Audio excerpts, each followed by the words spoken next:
ये तो कहीं चूक हो गई। ये तुम्हारा एमएलए भी यहां से नहीं जीतता, अगर उम्मीदवार ठीक होता यहां पर। मित्रों, पुल की घोषणा की थी, पुल नहीं बना। इस क्षेत्र में 3 पुल होते थे, एक पल्ला का पुल, एक खेड़ी का पुल, एक वो बल्लभगढ़ का पुल। तीनों पुल पुराने, याद है ना आपको?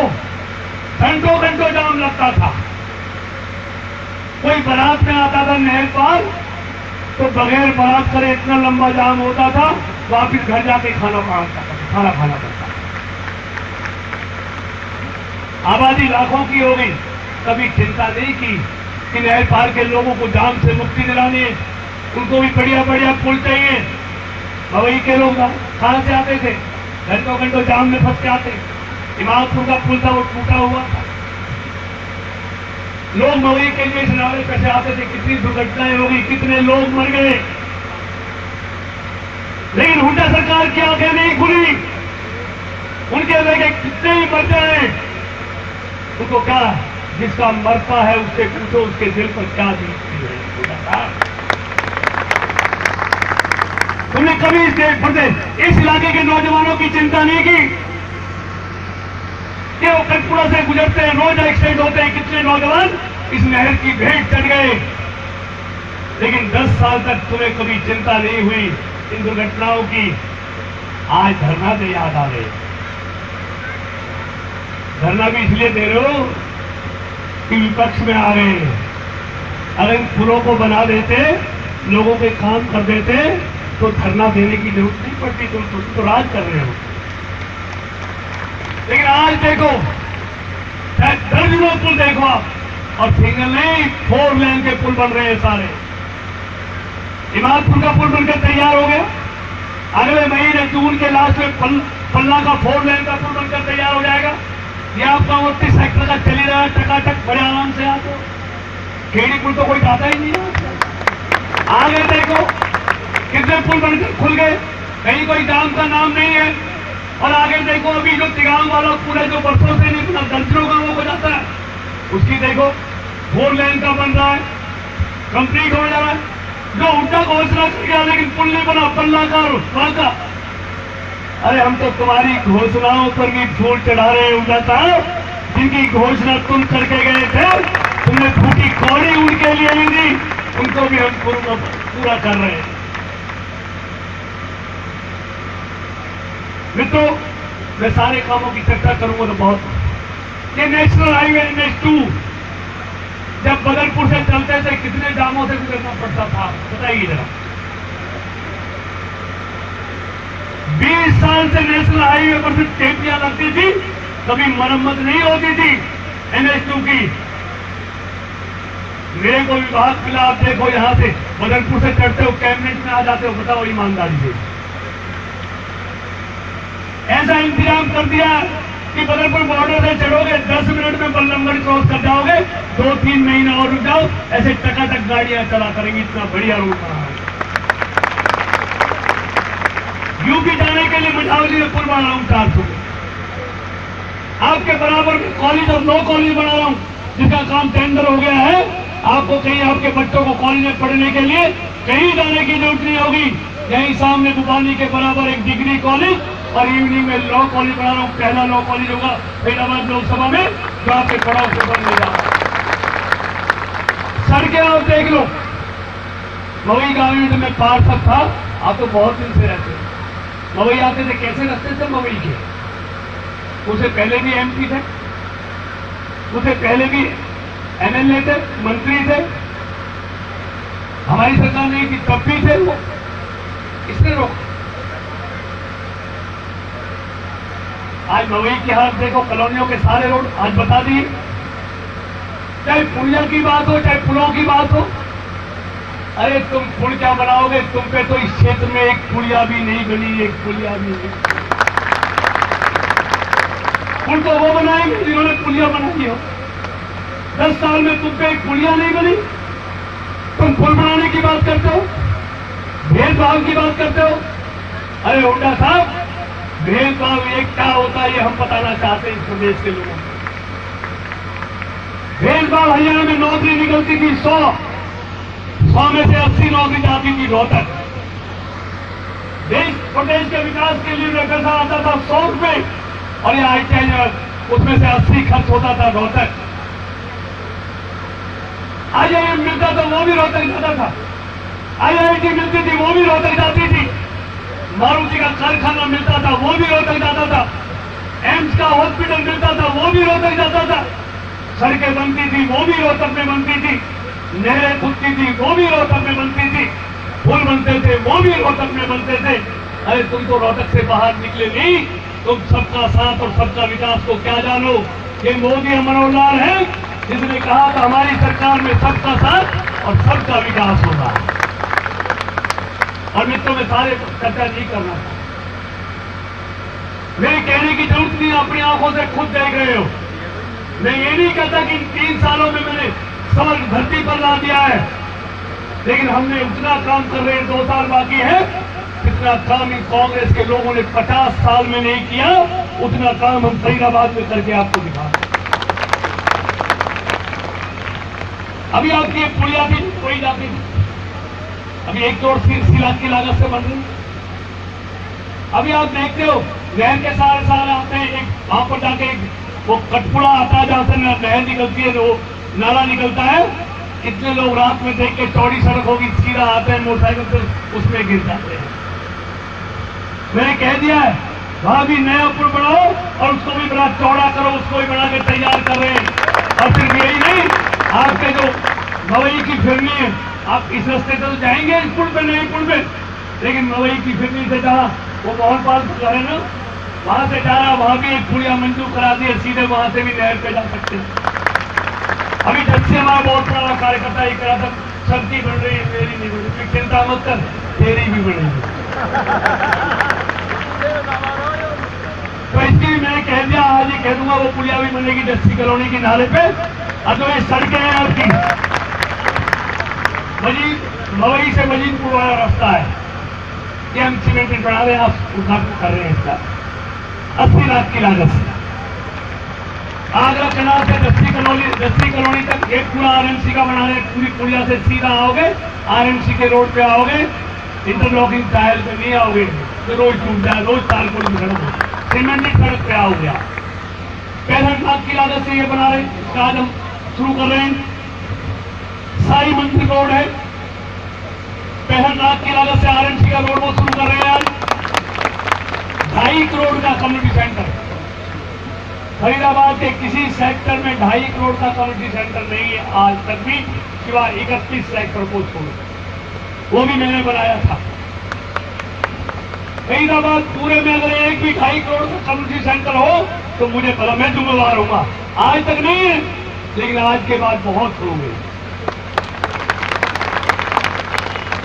सेक्टर में तो सब 2.5 करोड़ बनवाते हैं, जब गांवों का कॉलोनियों का नंबर आते हैं कहते हैं 20 लाख ले लो बारात घर के लिए, 15 लाख ले लो। अरे जहां गरीब लोग रहते हैं उनके बच्चे भी, उन्होंने अच्छी शादी नहीं की।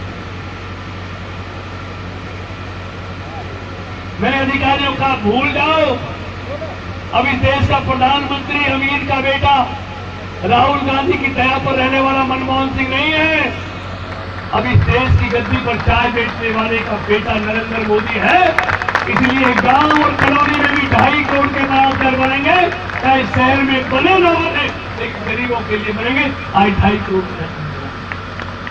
मित्रों, मैं भी आ रहा था, मैंने कहा गांव के अंदर की गलियां कैसी है, ये मैंने बाहर के तो बड़े चकाचक हो गए, शहर से भी बढ़िया रोड, लेकिन अंदर के नहीं।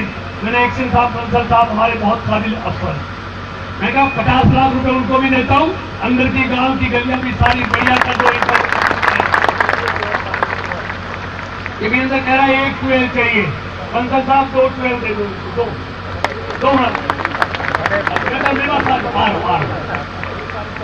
एक पार्क के लिए कहा इन्होंने, बाउंड्री काटकर सब पार्क बना दिया जाए। 26 लाख रुपए आपको पार्क के लिए भी देता हूं, एक पार्क सड़क के लिए आपको बन जाए। कब्रिस्तान की 4 दीवारी है, इसलिए देखिए हम एक बात सोचते चलते, मैंने कहा ना गरीब का कोई धर्म कोई जाति नहीं होती, गरीब गरीब होता है। जो हमको चाहिए, क्योंकि अंतिम यात्रा पे सबने जाना है, चाहे वो हिंदू हो, मुसलमान हो, सिख हो, ईसाई हो, सबको एक ना एक दिन यहाँ से कूच करना है। इसलिए सबको वो स्थान चाहिए। इसलिए कब्रिस्तान के लिए भी जितना पैसा लगेगा आपकी चारदीवारी पे, उसकी भी आज मैं घोषणा करता हूँ। 212 कह दी, दस्सीगंज नारे का पुल कह दिया, और उसके बाद भी देखा अभी 2 साल बाद की चिंता क्यों कर। लेकिन एक बात मैं कह के बाद काम करना चाहता हूँ। आपकी ये सड़क जो शमशान घाट से चलती थी, बनी मवई को आती थी, क्या हालत थी? तारकोल की सड़क रोज टूटती थी। मतलब मैं ऐसा आदमी हूं, जब विपक्ष में एमएलए था तब भी मैंने काम किए, इतने ना किए लेकिन किए जरूर है। हर गांव में किए, हर सेक्टर में किए जरूर किए। अब भी एक विधायक है, अरे धरनों से काम नहीं चलेगा, कुछ एक आध ईंट कहीं तो लगा दो क्षेत्र में। ये लोग बहुत जागरूक हैं। मैं कहना चाहता हूं, उल्टा साहब मैं पहले भी कहा करता था और आज भी कहना चाहता हूं, ये लोग बहुत सीधे साधे बोल बोले वाले, जब देते हैं तो छप्पर फाड़ के देते हैं और जब लेने पर आते हैं तो चमड़ी तक उधेड़ लेते हैं। अब उनकी समझ में आ रहा है कि तुमने हरियाणा के साथ भेदभाव किया था। मैं हमेशा कहता हूं कि आलोचना करना आसान है, बुराई करना आसान है, लेकिन काम करना बहुत कठिन है। ये सुबह से शाम तक बुराई करते हैं। मोदी जी की बुराई, शिवराज सिंह चौहान की बुराई, सारे मुख्य योगी जी की बुराई, फलाने की बुराई। अरे कुछ काम की बात करो।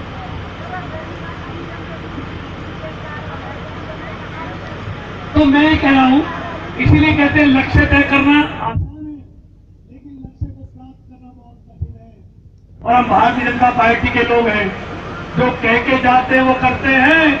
तुम्हारी तरह नहीं है कि 2008 से 2014 निकल गया, तुम चले गए, तुम्हारी घोषणा भी चली गई।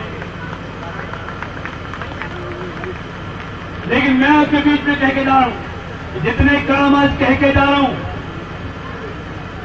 वो एक एक काम आपका होगा। नहीं हो तो हिसाब चुकता मेरे से करना। एक कृष्णपाल पूजन बीजेपी का कार्यकर्ता है, कांग्रेस की तरह भूपेंद्र हुड्डा ने जो कह जाए भूल जाए। मुझे पता है कि मैं मुंबई की कॉलोनियों के लोगों से क्या कह के आया हूं। इसलिए मित्रों, तो इसलिए ऐसे घोषणा मत कराओ। पहले आदमी से बहुत दुखी है, पहला एमपी झूठ बोलता था, करता कुछ नहीं। इसलिए मैं कह रहा हूं, जो कह के जा रहा हूं वो पूरा होगा। अभी जितनी घोषणा की है वाल्मीकि कपाल की बात है, अगले साल उसको भी करवाऊंगा वाल्मीकि कपाल को। लेकिन मैं आपको इतना कहना चाहता हूं मित्रों, में अगर इस देश में, इस प्रदेश में अगर गरीब का भला मोदी जी और मनोहर जी भी नहीं कर सके ना, तो गरीब का भला कोई नहीं कर सकता। मेरी बात नहीं, क्योंकि ये दोनों लोग हैं जो गरीबी से आए हैं। एक चाय बेचा करता था, एक कपड़ा बेचा करता था, साइकिल। इसलिए हमको मालूम है गरीबी की परेशानी क्या है, गरीबों की दिक्कत क्या है। इसलिए मैं कहता हूं, गरीबों का भला इन दोनों आदमियों के हाथों में लिखा। इसलिए क्योंकि जनता से बड़ा इस देश में कोई नहीं है। ये अपने दोस्त और दुश्मन को अच्छी तरह पहचानती है, खाली कहने से नहीं चलेगा। ये अच्छी तरह देखते हैं कौन हमारे लिए काम कर रहा है, किसने हमारे लिए काम नहीं किया। इसलिए मैं भगवान से कहता हूं, भगवान इस पूर्व मुख्यमंत्री को, विधायक को थोड़ी सद्बुद्धि दे कि जो काम इन्होंने नहीं किए, जो झूठे वादे हरियाणा के लोगों से किए, उनके लिए प्रायश्चित करें। उनके लिए प्रदेश की जनता से माफी मांगे। अब मुझे बताओ, मैं केंद्र का मंत्री होने के बाद कई तीसरी चौथी बार मैं वही में आ रहा हूं, कॉलोनियों में भी आता रहा हूं। अभी मैं सेहतपुर में जा रहा हूं 2.5 करोड़ का उद्घाटन करने के लिए, पानी निकासी के लिए नारे करने जा रहा हूं, डिस्पोजल करने जा रहा हूं। सिर्फ कान की बात ये नहीं है, वोट मांगने के बाद कभी कॉलोनी में आया कोई, पूछता है कोई में तुम्हारी क्या समस्या है? तो इसलिए मैं कह के जा रहा हूं कि भारतीय जनता पार्टी नरेंद्र मोदी मनोहर लाल आपके हैं, क्योंकि इन्होंने अपने लिए कुछ नहीं करना। क्यों? अपनों के लिए करने के लिए आगे पीछे कुछ है ही नहीं दोनों को, ना मोदी जी की ना मनोहर जी के। कृष्ण पाल और महेंद्र शर्मा तो फिर भी चिंता करेंगे कि औलाद वाले औलाद है, और हम तो 7-7 पीढ़ियों की चिंता करते हैं ना। लेकिन मोदी जी और मनोहर जी ने किसी की चिंता नहीं करनी, क्योंकि घर में न आगे है न पीछे। इसलिए कहते हैं कि देश के 125 करोड़ लोग और हरियाणा के 2.5 करोड़ लोग हमारे परिवार के सदस्य हैं। हमने जो कुछ करना है इन्हीं के लिए करना है, इनके लिए जिएंगे और इन्हीं के लिए मरेंगे। इसे मैं ज्यादा कुछ नहीं कहते हुए मैं जो ये सारे काम किए, ये सारे आपके काम होंगे, और जो रह गए फिर आऊंगा, फिर करूंगा। जितना ज्यादा से ज्यादा क्षेत्र का विकास कर सकता हूं, आपको चिंता करने की जरूरत नहीं है। और हमारे कामों की तुलना कांग्रेस के 50 सालों से कर लेना। आपको लगे कि भाई कृष्ण पाल ने, इसकी पार्टी ने काम किया है तो आशीर्वाद देना, वरना तो मानिए, आप मानिए। आपको लगे कि हमसे अच्छा कोई किसी ने काम किया हो तो उसको कर देना, क्या दिक्कत है? तो इसलिए, और मैं तो ये विजंदर मैं जानता हूं अपना बच्चा, रात दिन अफसरों के यहाँ भी चक्कर लगा, कई बार इनका झगड़ा हो जाता, कई बार ये रोड लेता है। मैं ईमानदारी के साथ कहना चाहता हूं, अगर इन सारे कामों को किसी को श्रेय जाता है तो विजेंद्र शर्मा और विजेंद्र वाल्मीकि को जाता है, जो रात दिन आपके लिए लड़ते रहते हैं, जो हमको जगाते रहते हैं दोनों लोग कि हमारे लिए ये की थी, चाहे बिजली के पोलों की बात हो, तारों की बात हो, ट्रांसफार्मर की बात हो। इसलिए आपको चिंता नहीं करनी। अब देखिए, मैं तो कोई ज्यादा दूर थोड़ी हूं, आपका निगम पार्षद भी रहा हूं, आपका एमएलए भी रहा हूं, आज आपका एमपी भी हूं। और पुलिस ने बढ़ा दी है कि 5 मिनट से ज्यादा मेरे घर पे ऑफिस से पहुंचने में नहीं लगते, 5 मिनट से ज्यादा नहीं लगेगा। इसलिए हमेशा आपका सेवक था, आज भी आपका सेवक हूं, और सेवा करना ही मेरा धर्म है, मेरा कर्तव्य है। आपको किसी बात की चिंता नहीं करनी। जो काम आज से पहले नहीं हुए वो सारे काम इस क्षेत्र में होंगे। आप सबका बहुत बहुत धन्यवाद।